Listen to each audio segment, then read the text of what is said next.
What's up, gamers? It's me back again. This time, I guess I'm doing a presentation of the hero's journey in Arifureta from commonplace to world's strongest. So basically, if you haven't heard of it, it's this pretty garbage isekai anime, which is basically Japanese reincarnation story. So anyway, pretty obvious how the hero's journey relates to this story.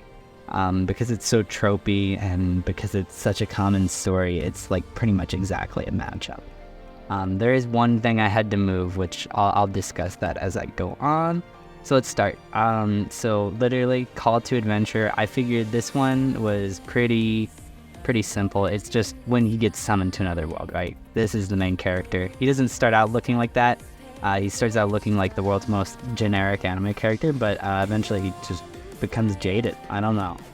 And then when it comes to supernatural aid, I put getting the transmutation skill, which is like his main sort of ability, I guess.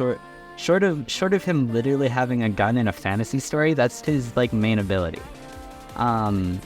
So there's no photos for these first two because like the story, because it's so tropey, it's actually aware of how boring it would be to see that for the 1800 billionth time, because there's like 100,000. Yeah. But anyway, so no photos there. Anyway, moving on. Threshold Guardian. I kind of thought that the barrier between the known up here and the unknown down here, what really marked that for me when I was reading this story, not reading but watching rather, was him falling to the bottom of the dungeon. So if you're not aware, in the plot of Arifureta from commonplace to world's strongest, basically this guy, he gets reincarnated, right, as I said, and then he gets sort of bullied into falling down a big hole, effectively, and he just ends up at the bottom there, and he has to fight his way out. And it's an interesting take on the story because it is different than what I've seen before, but yeah, anyway, moving on. So once he falls to the bottom of the dungeon, he's like almost dead. Here's a good image of it. I kind of put that down there. It's on his challenges, struggling to survive. But one of the main helpers he gets, at least early on in this story, is like just his skills, right? So, you know, like mana manipulation, whatever. I don't want to translate this because, you know, I'm lazy, but it's readable. Trust me. Wow, it's Japanese. It's literally another language. Yeah, so he starts out as this low-level chump, but over time he gains skills, right? Because his like special ability is that he can absorb the abilities of others, basically, if he eats them. Which is actually, now that I think about that, it is pretty common. But anyway, as time goes on, he gets like closer and closer to death, but he manages to prevail. And so over time, he becomes more and more heartless. And, you know, because heartlessness, obviously you don't sleep when you're heartless.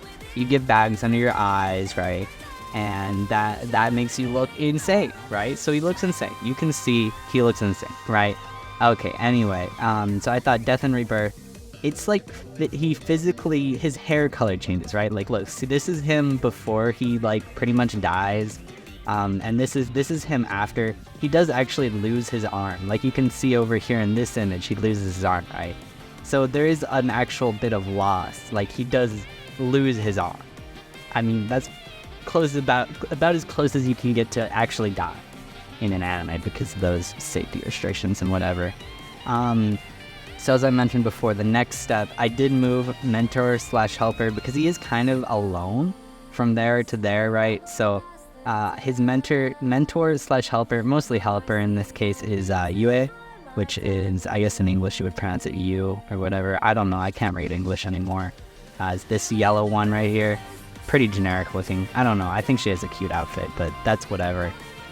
So anyway, he meets her, and then like continuing on, he kind of just it's pretty standard trope for anime, is just getting absurdly strong because, I don't know, it's power fantasy garbage.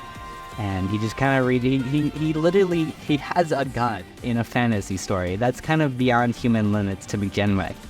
right? So anyway, here's him holding his gun. Wow, it looks so crazy. Wow, that was crazy. How is it already 5 minutes? Okay, anyway, atonement.